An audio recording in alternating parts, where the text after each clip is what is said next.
ఏంది బిడ్డ ఏం మనల్ని మరిచినట్లున్నారు జర రాజకీయంలో పోయినందుకు అని చెప్పేసి ఒక మాట ఇట్లా ఇసిరేండు. ఒక్కటి చెప్తున్నాం, మామూలుగా ఉండట్లేదు మూవీ మాత్రము ఒక రేంజ్ లా బరాబర్ చెప్తున్నాం. ఈసారి 1000 కోట్లు. మొన్న ఎన్ని కోట్లు కొట్టింది? ఈ మొన్న ఒక మూవీ వచ్చింది కదా, ఓజీ మూవీ ఎన్ని కోట్లు? 300. అంటే ఈసారి 1000 కోట్లు పక్కా. అన్న మార్కెట్ ఒక రేంజ్ లా ఉంటది.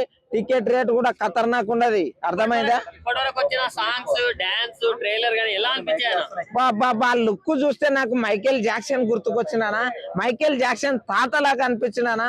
అసలు మైకేల్ జాక్సన్ పవర్ స్టార్ ని చూసి డాన్స్ నేర్చుకున్నాడు అనిపించినానా నిజం చెప్పాలంటే. బాబా ఏమన్నా ఉండాలా, ఆయన ఇట్లా పెట్టి ఇట్లా అన్నాడంటే బాబా ఏమన్నా. థియేటర్ లో మాత్రం ఫ్యాన్స్ పూనకాలే చూడనా నిజంగా. అంటే శ్రీలీల ఇంకోటి పవర్ స్టార్ గారు ఇట్లా నడుచుకుంటూ వస్తుంటే ఒక ఫోటో చూసిందానా, బాబా అది సాంగ్ ఇట్లానో ఏమనుకుంటా.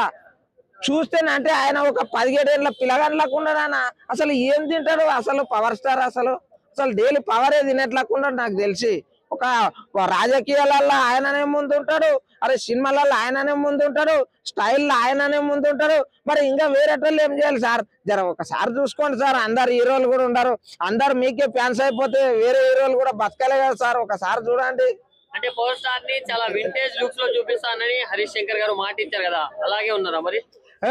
హరీష్ శంకర్ ఒక తుర్ము, ఒక కేక, ఒక గబ్బర్ సింగ్, ఒక సర్దార్ గబ్బర్ సింగ్. అర్థమైందా? హరీష్ శంకర్ గారు కాన్ఫిడెన్స్ తోటి తీసిన మూవీ ఏంటంటే ఈ మూవీ పక్క బ్లాక్ బస్టర్ అని ఆయన మైండ్ లో ఫిక్స్ అయిపోయాడు. ఇంకోటి ఈ మూవీలు అనేటివి అన్న దయచేసి చెప్తున్నా, దండం చేసి చెప్తున్నా, మూవీలు అనేటివి ఒక డైరెక్టర్, ఒక అసిస్టెంట్ డైరెక్టర్, ఒక కొరియోగ్రాఫర్లు, ఒక కెమెరామ్యాన్లు, ఒక హీరోలు తెరిచిపెట్టుండి ఇగో వీళ్ళ ప్రొడ్యూసర్ వీళ్ళ బతుకులు ఒక్కసారి చూడండి. దయచేసి పార్టీల పరంగా తీసుకొని సినిమాలని తొక్కే ప్రయత్నాలు చేయకండి దయచేసి, దండం పెట్టి చెప్తున్నా. ఎందుకంటే పొద్దురు సనం కష్టపడతారు. ఒక పెయింటింగ్ స్టార్ అంజీ తెలుసా, ఒక యాక్టర్ గా నేను చూసిన డైరెక్టర్ల ప్రొడ్యూసర్ల కష్టాలు ఎట్లుంటాయో, ఒక మన కెమెరామెన్ల కష్టాలు ఎట్లుంటాయో నేను చూసిన. దయచేసి చెప్తున్నా, సినిమాలని రాజకీయాలు చేయంకండి.